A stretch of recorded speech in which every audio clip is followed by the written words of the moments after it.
The day after our wedding, Aiden and Helen started ignoring me. Even after half a year, the situation hadn't changed, and I was in despair when one day I got a call from Helen during work. After ignoring me for 6 months, what could she possibly want now? I was angry, but in case it was an emergency, I decided to answer. I fell down the stairs and hurt my back. Call an ambulance now. Frustrated, I called for the ambulance for her. Then I received a call from Aiden. Go to the hospital with Mom. She fractured her lower back. They decided not to operate and treat her at home. Quit your job and take care of Mom. You should be the one looking after her.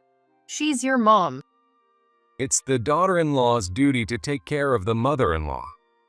This is ridiculous. I'm not some free servant. I applied for a week's vacation, packed my things, and moved into a serviced apartment. Seething with anger, I made a vow to myself. Aiden and Helen, you'll both pay for trampling on my feelings and treating me like this. I'm Kate, a 42-year-old housewife. I've been married to Aiden for 6 months. We met at a singles event hosted by a cooking class. Aiden isn't much of a cook, but he's hardworking and serious about his job. Having lost my dad in my 20s, I felt a connection with Aiden, who also lost his dad at a young age. After a year of dating, our marriage was quickly arranged. When I met Helen, Aiden's mom, she seemed friendly and easygoing. I also got along well with his sister, Hillary, and I had high hopes for our future life together. But right after we got engaged, Helen showed her true colors. Through Aiden, Helen expressed her concerns. I've lived with my son for so long. I'll feel lonely if he leaves. Can I move in with you? In short, she was pushing for us to live together. Unlike me, who moved to New York for college and started living alone, Aiden had stayed at home with Helen after his dad passed away. Right after proposing to me, Aiden said, I want to get used to living together before we get married. So we started living together at my place. I wasn't living in an apartment. It was the house my mom's family had owned. When I decided to move to New York, I had it renovated and then inherited it. I'll bring Mom here too. We're going to live together eventually. So whether we do it now or later doesn't really matter, right? I had prepared myself for the possibility of this happening someday, but the way he said it so casually really bothered me. Still, I didn't want to stir up trouble before our wedding, so I let it slide. We'll have Mom live downstairs. It's not a two-family home, but there's a bathroom and a small kitchen upstairs. There's plenty of space. It feels spacious now, but once we have 2 kids, this house will feel cramped. I tried to gently object, but Aiden didn't care and went ahead with plans to move Helen in. Soon after, Helen sold her house and moved into ours. Then she started acting like it was her own home. I'd come home from work to find her sitting in the upstairs living room, snacking and watching TV, as if it were a regular occurrence. Both Aiden and I worked full-time, so we agreed to only have meals together on weekends. We had decided to only eat together on weekends. Even though we agreed on that, Helen never cooked for herself and always expected me to do it. Hey, is dinner ready yet? I'm starving. We'd wait for Aiden to come home, and as the 3 of us ate together, Helen would criticize my housekeeping every time. Kate, I noticed some soap scum in the bathtub, and the towels were wrinkled too. You shouldn't slack off just because you're busy with work. Helen would point out every little thing with a disapproving look, and I finally spoke up. Actually, Aiden was the one who cleaned the bathroom and hung up the laundry. Oh, come on, Mom. Kate's trying her best. Give her a break. Aiden would cut me off smiling. You'll get the hang of it eventually and be as perfect as mom. Well, I guess I have to be patient. Young people these days cut corners so easily. After Helen retreated to her room, I confronted Aiden. I'm so sick of the daily passive-aggressive comments. Can I explain to her that we're splitting the chores? If she finds out her darling son is being forced to do housework, she'll flip out. I couldn't believe how old-fashioned he was. Besides, we agreed that we'd each spend time in our own spaces except in emergencies. But Helen's acting like this is her house, walking around wherever she wants. She even goes into our bedroom without asking. What's the big deal? It's no problem. No matter how much I complained, Aiden didn't care, and my protests were always ignored. As Helen realized Aiden was on her side, she became bolder and more intrusive. While I was out, she'd rummage through my shoes and closet, borrowing clothes without asking, then go off on trips or to see shows. Helen, who has a fuller figure, would wear my slim-fitting clothes, making her look like a stuffed sausage, but she was perfectly pleased with herself.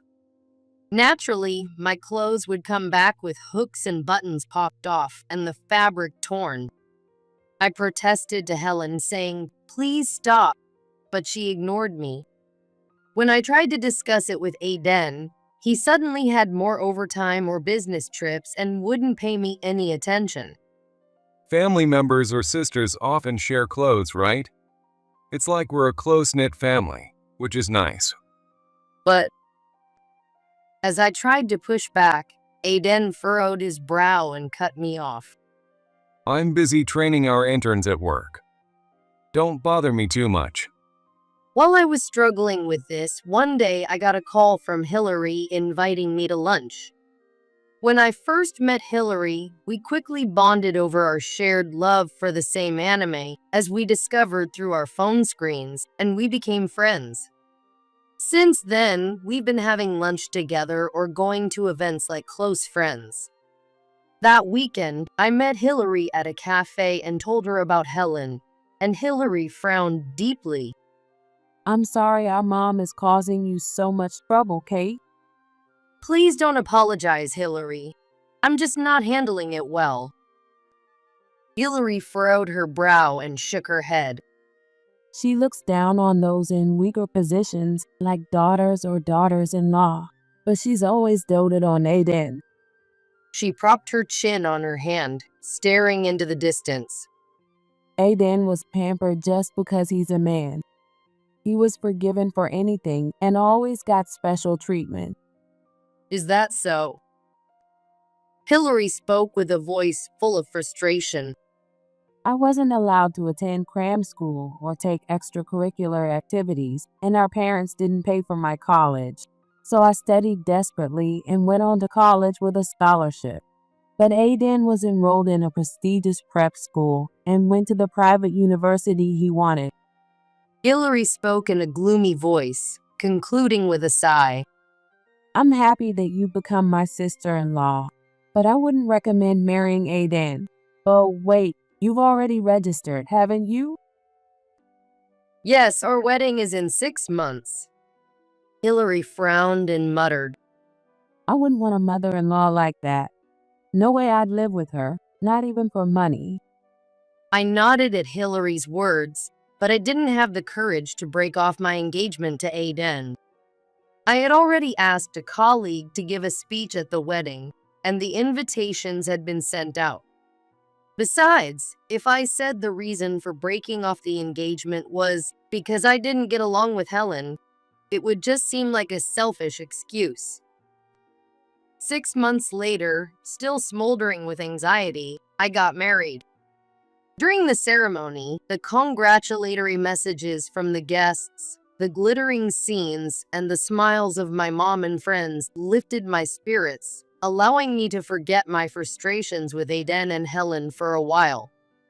Helen also put on a pleasant front in front of me and the relatives, being unusually kind to me as if all her past snide remarks were lies. That evening, after cleaning up dinner and taking a bath, I was reading in the bedroom when Aiden called me downstairs. When I went to the living room, Aiden and Helen were both waiting with meaningful smiles on their faces. I was startled when I noticed the paper in Aiden's hand. "Hey, why are you holding a divorce paper?" What Aiden was holding was a signed divorce paper. Without answering my question, Aiden twisted his lips and spoke to me. You ratted out me and Mom to Hillary at the cafe, didn't you? Surprised by his harsh tone, which was so different from usual, I looked at Aiden's face. "What?" Mom was sitting at a nearby table. Seeing me gasp, Helen shrugged her shoulders. It's embarrassing for a wife to talk about private family matters with others. "I'm sorry, but she's not an outsider. She's your daughter." Ellen opened her eyes wide and shouted, A daughter who's married off is no longer part of my family. As I stood speechless, overwhelmed by Helen's intensity, Aiden and Helen looked me up and down as if appraising me. Well, we've watched you for a while, but this won't work. What do you think, Aiden? I agree. She's not suitable for the Murphy family. In shock, I looked back and forth between Aiden and Helen. We just had our wedding, and now they're saying this? That's right. We need to train her quickly. I don't want to be embarrassed in the future. Exactly. We need to fix her attitude so she won't dare to talk back to us. After that ominous conversation, Aiden glared at me with sharp eyes and coldly declared, If you ever defy us, I'll divorce you anytime. Remember that. Aiden put the divorce papers in the drawer of the bedroom dresser, then laughed with Helen as they left me standing there in shock and moved to the living room. Worried about Helen and Aiden's behavior, I spent a sleepless night. I woke up the next morning feeling heavy-hearted, but I didn't want to start the first day of our marriage with a gloomy face. I washed my face, tried to lift my spirits, and started preparing our breakfast. After a while, Helen in her pajamas and Aiden, now changed into his dress shirt, appeared in the living room. Both of them yawned loudly and stretched as they sat down at the table. Aiden, good morning. Helen, good morning to you too. Breakfast is almost ready. Silence. I greeted them cheerfully, but for some reason, there was no response. Aiden turned the pages of the newspaper, while Helen sat on the sofa and began watching the morning news on TV. Maybe they didn't hear me, I thought, and continued to prepare breakfast. Helen, would you like sausages or bacon with your eggs? Even when I called out loudly, there was still no response. It's not like they suddenly went deaf. As I stood there puzzled, Helen turned to Aiden with a smile and started talking to him. Aiden, look at this dog. It looks like cotton candy. So cute. What? Are you saying you want a dog again? You know I'm not good with dogs. Helen teased Aiden, who was pouting. Big guy like you, and you're scared of a puppy? That's hilarious. Shut up. The two laughed together, clearly enjoying themselves. Sorry to keep you waiting. I placed breakfast on the kitchen counter, and Helen came to the table.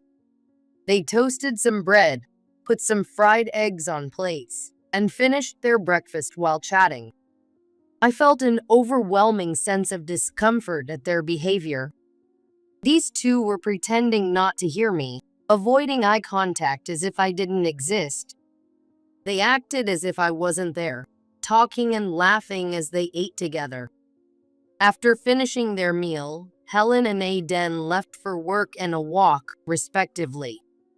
I went to work with a heavy heart, and during lunch, a realization hit me. What Aiden meant by teaching you a lesson so you can't talk back was this. Helen and Aiden were both ignoring me. I laughed at how childish it was. Surely they'd tire of this schoolyard game soon and start talking to me again. But the situation dragged on much longer than I expected. Even as the months changed and the seasons moved from spring to summer, Helen and Aiden continued to ignore me completely. If it were just Aiden, it wouldn't have hurt so much.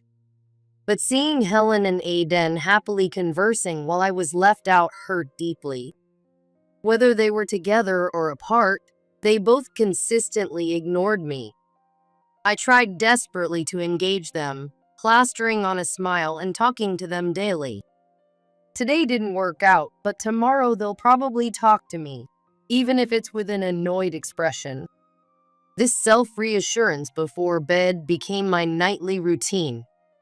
I even began to miss Helen's snide remarks. Aiden, what would you like for dinner tonight? Fish or meat? Silence. Hey, say something. Aiden remained silent. Why are you ignoring me? Tell me the reason. How long do you plan to keep this up? Even when I pleaded with a desperate voice, he ignored me completely. So I turned to Helen. Helen, if I've done something wrong, I'll fix it. I'll even apologize for complaining to Hillary. Just please talk to me like before. I swallowed my pride and tried to get through to Helen, but she wouldn't acknowledge me. Eventually, my nightly routine turned into negative thoughts. I was ignored again today. Tomorrow will be the same. I became overwhelmed with a sense of helplessness. It became pointless to keep hoping, so I told myself I was like air. They couldn't see me, and it was only natural they wouldn't pay attention to me. Telling myself that seemed to ease the sting of rejection a little. By the time we had been married for 6 months, I had drastically reduced the time I spent at home on weekends. I'd quickly finish the housework, prepare meals for Helen and Aiden, and then spend the rest of the day at an internet cafe. This was the only way I could prevent myself from breaking down completely. Watching them enjoy each other's company made my stomach twist with pain. What's the point of me being in this house? Since our marriage, Aiden had dumped all the household chores on me, so I guess I'm just the ADM and servant here. At work, I could forget about it, but as the end of the day approached, my chest tightened and my heart pounded with anxiety. There were times on the train home when I felt so trapped that I rode all the way to the end of the line, contemplating just disappearing. Should I just get a divorce? But getting divorced after only 6 months of marriage would be embarrassing in front of my mom and relatives. That morning, I was trying to focus on my computer work, hoping to forget about the harassment from Aiden and Helen. Then a call was transferred to me from the operator. It was Helen. After ignoring me for 6 months, what did she want now? I felt a surge of anger. I thought about hanging up, but decided to answer in case it was an emergency. Hello. Kate, call an ambulance right now. What? I blurted out in confusion. What's wrong? Can't you call them yourself? I responded coldly, but Helen yelled back. I fell down the stairs and hurt my back. I can't move. Just call the ambulance. Is this really the way to ask someone for a favor? I responded, feeling exasperated. Understood. I'll take care of it. But from now on, please call my cell phone. I hung up the phone and called the ambulance for her. I couldn't bring myself to feel any sympathy, given all the resentment I had built up. Later, during my lunch break, my cell phone rang again while I was eating. When I answered, Aiden's voice was filled with anger. Where are you right now? I'm at work eating my lunch. How can you eat when mom is in such a bad state? Aiden yelled. Mom broke her lower back. Get to the hospital right now. I was a bit surprised at how serious the situation was. Wait, so is Helen going to be hospitalized? No, she's supposed to be treated at home. But she has to stay in bed for 3 to 4 months, so she'll need care. I see, it's going to be busy. Then Aiden demanded, in an authoritative tone. So, quit your job and take care of mom. What? I almost dropped the sandwich I was holding. Aiden continued as if it were the most natural thing in the world. You'll take care of her until she can move again. It's just helping her walk, assisting her to the bathroom and bath, and helping her change clothes. So it should be easy, right? I couldn't believe what I was hearing. They had ignored me up until this morning, and now they had the nerve to ask such a thing. Suppressing the anger rising within me, I spoke to Aiden. You should be the one taking care of her. She's your mom. That's a daughter-in-law's duty. I have work to do. Aiden said, as if it were common sense. I work full-time too. Anyone can do office work. You're replaceable, so you should quit. Besides, you make less money than I do. His presumptuous tone made my blood boil. That's not the point. Stop arguing and get to the hospital. What kind of family doesn't help each other? Aiden's angry voice made me feel cold inside. This is ridiculous. I'm not some servant you can use for free. Hey, are you listening? Do your duty as my wife. I was so furious that I hung up in the middle of his sentence. I stopped eating lunch, went back to work, and requested a week's vacation. Fortunately, it was a slow time at work, so the request was easily approved. I booked a serviced apartment near my workplace, went home, packed my suitcase with my clothes, and left the house. As I burned with rage, I made a vow in my heart. Aiden and Helen, you will pay for trampling on my feelings and treating me like this. The next day, the barrage of phone calls from Aiden and Helen began.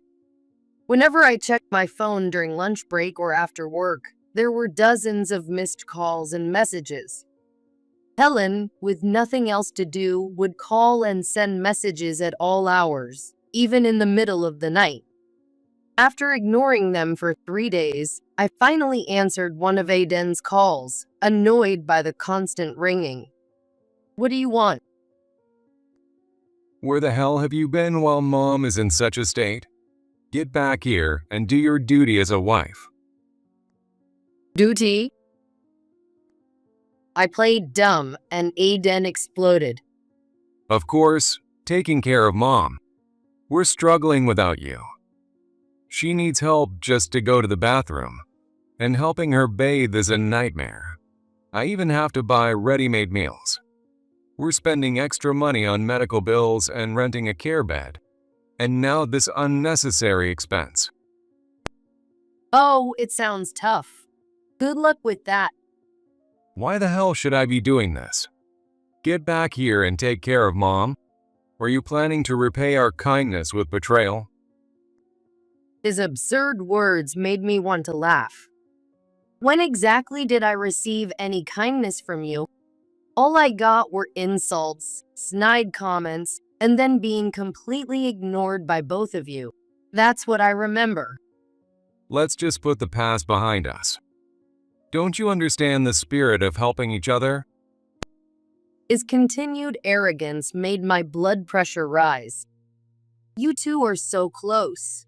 Why don't you be the one to support Helen in times like these? Despite my irritation, I said this, and Aiden responded, even more annoyed. I told you I'm busy. This is a woman's job, isn't it? He repeated the same line persistently. Since you refused, I even asked Hillary for help. Poor thing. She had to be dragged into this after we cut ties. You called Hillary? I asked, surprised, and Aiden explained. Hillary said it's hard for her to quit her job right away, so she asked for a week. She also needs to discuss it with her husband, Mike. I see, so Hillary is coming. After thinking it over, I told Aiden, okay, I'll come back home, but I also have work to hand over, so I can't come right away. I'll come with Hillary, so can you manage until then? I said politely, and Aiden responded arrogantly. Fine, I'll carry it. Thank you. Of course, I had no intention of quitting my job. I was sure Hillary felt the same way. After hanging up, I immediately called Hillary, and we made a plan. A week later, I returned home with Hillary. When we entered the living room and the adjoining bedroom, we found a recliner set up with Helen lying in it, her back slightly elevated. It seemed she really had fractured her lower back. As soon as they saw us, Aiden and Helen started complaining. You're making such a big deal over a lousy job. Just come home earlier. Exactly. What's more important, your job or me? I almost blurted out that of course my job was more important, but I bit my tongue. Hillary, standing next to me, seemed to be thinking the same thing as her cheek twitched. Sorry for being late, Mom. But isn't it better to move around a bit with a back brace instead of just lying in bed? That would help your recovery, right? Hillary, who had done her research, carefully chose her words as she spoke to Aiden and Helen. Mom, you may be on the fuller side, but with Aiden's strong physique, he should be able to take care of you just fine. As Helen and Aiden remained sullenly silent, I agreed with Hillary. If we put a portable toilet in the living room and place non-slip mats and a shower chair in the bathroom, it should make things much easier. We can also order meal deliveries. Helen responded bitterly. How can Aiden handle something like toilet care? Taking care of a parent has always been a woman's job. I felt a wave of exhaustion. Neither Aiden nor Helen seemed willing to change their outdated views. You've got some nerve. Hillary glared at Helen and Aiden with angry eyes. To you and Aiden, I've always been just someone convenient. It's been that way since we were kids. I was always the one who had to sacrifice. Her voice, filled with bitterness, made Helen and Aiden flinch. No matter how hard I studied or excelled in sports and received awards, neither Dad nor Mom paid any attention to me. I don't remember ever being praised. They even opposed me going to college. But Aiden got to do whatever he wanted, like baseball and soccer. And when he won tournaments, you took him out for fancy steak? I didn't mean to spoil him. Helen stammered, while Aiden laughed incredulously. Hillary, were you jealous of me? It's only natural that boys are treated better. If you don't like it, maybe you should be born as a man next time. Then he turned to me, his voice sharp with anger. By the way, Kate, you're the worst. Leaving home when your family is in trouble, how irresponsible can you be? His words struck a nerve, and I shot back. That's my line. Why don't you take care of your own parent when you live together? Why make your sister or wife do it? We're not free servants, you know? What? You, a woman, dare to talk back to me? Aiden's eyes narrowed as he growled in a menacing tone. You became part of this family, didn't you? So you should be more obedient. You should be grateful you even got to marry me. That's right. We're supposed to help each other in times of need. Family cooperation is key. Helen chimed in with a smirk, and Hillary and I exchanged glances. That's a fine sentiment. But Aiden, you were complaining about how mom's care was an extra expense. What? I would never say something like that. Really? You forget what you said so easily? How pathetic. I chuckled, pulled out my phone, and pressed play on the recording app. I even have to buy ready-made meals. We're spending extra money on medical bills and renting a care bed. And now this unnecessary expense. Oh, it sounds tough. Good luck with that. Why the hell should I be doing this? Helen shot a sideways glance at Aiden, who had gone pale. So that's what you really think, huh? But it's a woman's job, right? This has nothing to do with me. It has everything to do with you. You're my son, aren't you? Helen pointed out, making Aiden shrink even further. By the way, Helen, can I ask you something? I smiled at the fuming Helen. What is it? When you say we should help each other, does that mean it's okay to dip into your son's savings if you need some extra cash? What? Aiden's eyes widened in shock, and Helen froze behind him. You didn't know? A big chunk of your savings has been withdrawn. I opened the drawer in the bedroom dresser, took out Aiden's bank statement, and spread it out on the table. Seeing the account balance reduced to just a few dollars, Aiden was visibly shaken. Was it you, Mom? I told you not to worry about living expenses since you're on a pension, and I even give you $500 a month for spending money. Trips, concerts, shows, and merchandise. All that must cost a lot of money. I handed Aiden the receipts I had found in Helen's room earlier. $500 for a hotel, $300 for a show ticket, $1,000 for merchandise. That's way too much. Ellen immediately looked displeased. My friend, the CEO's wife, gets an allowance of $1,000 a month. I want that much too. But racking up $10,000 in debt on someone else's card is absurd. Wait, $10,000. Aiden's eyes widened as he looked at the credit card statement I handed him. Then he stared up at the ceiling in disbelief. He must have neglected to check it since he rarely used that card. Ignoring Aiden, Helen voiced her dissatisfaction. You're such a stingy wife. We spent so much money on Aiden's education, college, and extracurricular activities, so I deserve to get something in return. What do you mean, so much money? Besides, Mom, you were a housewife. It was Dad who paid for all that. I'm grateful, but that's a separate issue. Use Dad's inheritance. That money ran out a long time ago. Helen said nonchalantly. Aiden turned pale, then his face flushed red as he scolded Helen in a harsh tone. What? You blew through all $300,000.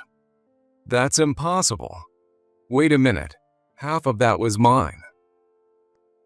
I'll pay it back, eventually.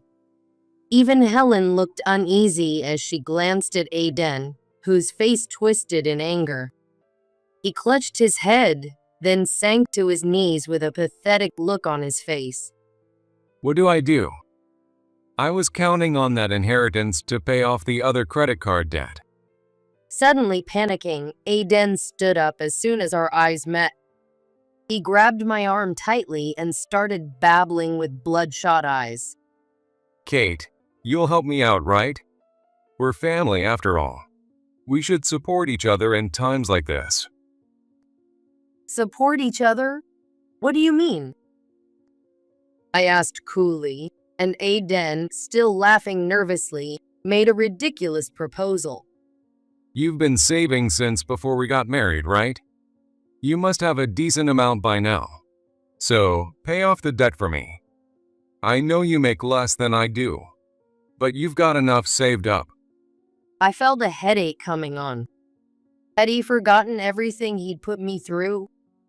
I refuse, I said flatly, making both Aiden and Helen's eyes go wide. What? How can you be so cold? That's why I don't like you. You're turning down my request. How dare you as my wife? Aiden started shouting, but I responded calmly. You and I are strangers now. What? I already signed and submitted the divorce papers I found in the drawer. Here's the confirmation. Aiden snatched the confirmation from my hand, and he and Helen huddled together to look at it, trembling. You went and did something so stupid. This has to be a joke. Is this a joke too? I placed a receipt from a hotel that I found in Aiden's study on the table, and Aiden froze. How did you? A message from your mistress came through on the phone you left on the sofa. I showed Aiden the saved message on my phone, and his face fell. Aiden, the resort hotel trip was so much fun. By the way, when are you going to leave your wife?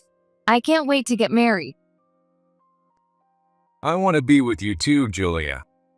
But my mom broke her lower back, so it might have to wait a little longer. Julia replied with an annoyed emoji, and Aiden had added an apologetic one. Kate, you shouldn't be making such a fuss over an affair. Helen sighed, but when I showed her the rest of the message, her expression changed. Oh? No way I'm dealing with caregiving. Don't worry, I won't make you. Once my mom recovers, I'll kick her out of the house. Well, that's a relief. I'd hate to live with her. Helen shook with rage. What? You're kicking me out? You care more about your mistress than your mom? Shut up. I've let you stay here long enough. You should be satisfied by now. Aiden snapped back, glaring at Helen. The two of them stared each other down. Hey Aiden, why did you even marry me? I asked, and Aiden responded nonchalantly. Your looks. You're pretty enough to match me, and you have a good figure too. So why did you cheat on her so soon after you got married?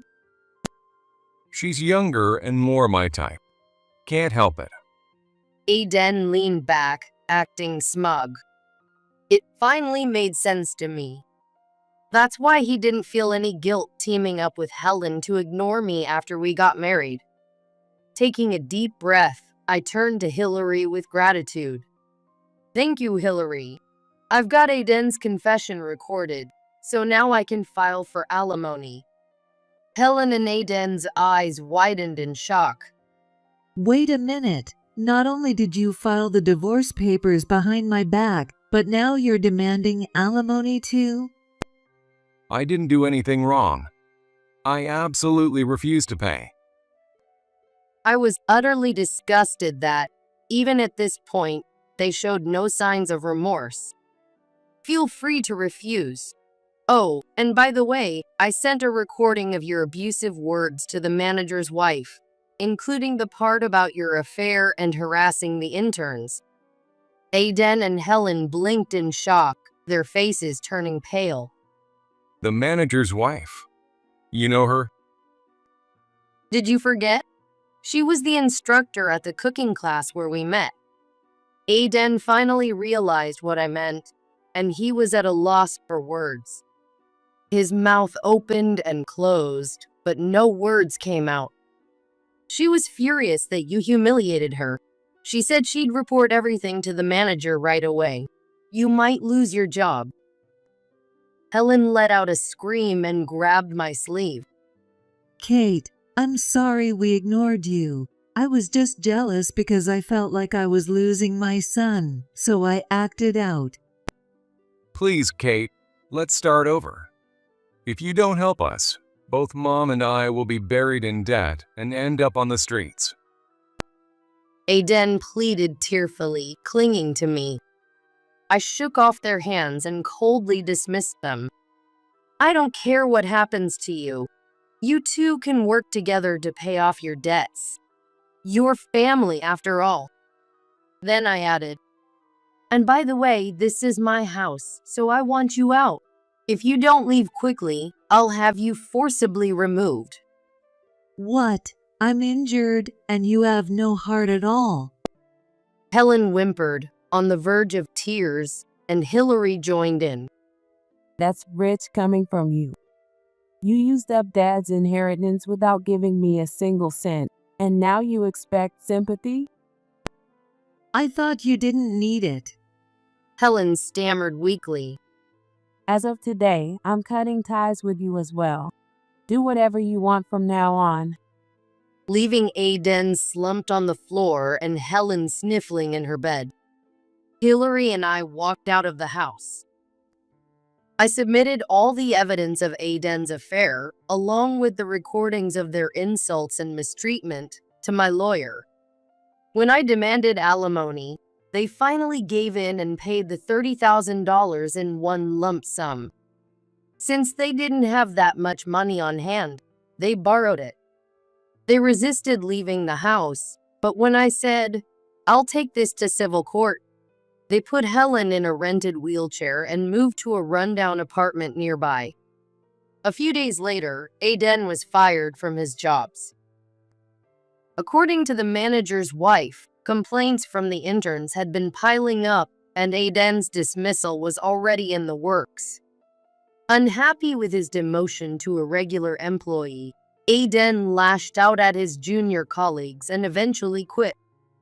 He thought his high education would land him another job at a top company quickly, but being over 40, he struggled to find a full-time position and ended up taking part-time jobs. Aiden worked multiple part-time jobs, diligently paying off both his own debt and the debt Helen had accumulated. But he grew tired of Helen, who didn't help with housework and spent her time having fun, leading to a big fight. Helen was eventually kicked out by Aiden and called me to hurl insults over the phone. You're just the ex-wife, but you're really going to leave your mother-in-law in the lurch. Show some gratitude and help me out.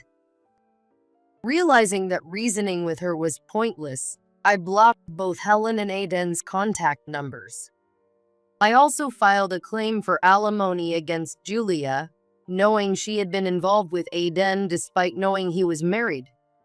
Julia ended up paying me $20,000 in a lump sum and quit her job before moving away. Now that I've cut ties with Aiden and Helen, I'm enjoying life with a sense of relief. While I have no intention of ever seeing them again, I still meet Hillary occasionally for lunch or anime events. Although my marriage was a failure, I'm happy to have made a friend who shares my hobbies. From now on, I'm determined to fully enjoy both my work and my personal life.